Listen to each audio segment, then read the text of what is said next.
जय भोजपुरी, जय भोजपुरिया माटी। नमन बा माई भारती के।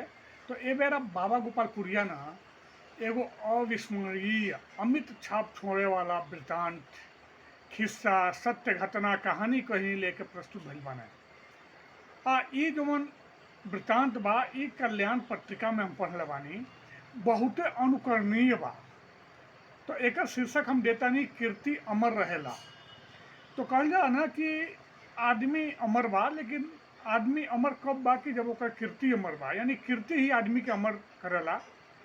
तो अब बिना देर कैले हम सीधे ना कहानी पर, ये वृत्तांत पर, ये अविस्मरणीय वृत्तांत पर आ जातानी।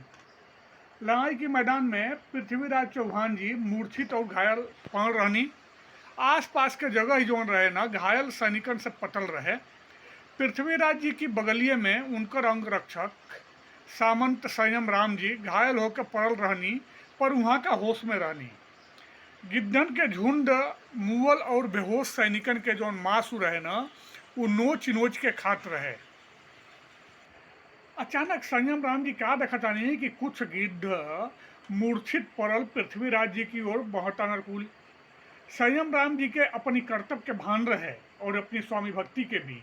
वहाँ का आव देखनी न ताव और पास में पड़ल एगो तरवाल उठौनी आ सुतले सुतल अपनी शरीर के मांस जवन रहे ना वो काट काट के वो गिद्धनपुर की ओर फेंके लगनी।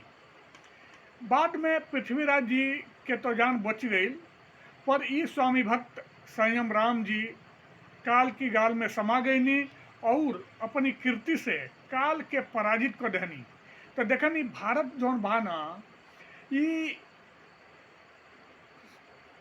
स्वामी भक्त लोगन से, महापुरुषन से, देशभक्तन से पटल बा महाराज। यहाँ बहुत सारा देशभक्त, समाज भक्त, मातृपितृ भक्त लोग भइल बा।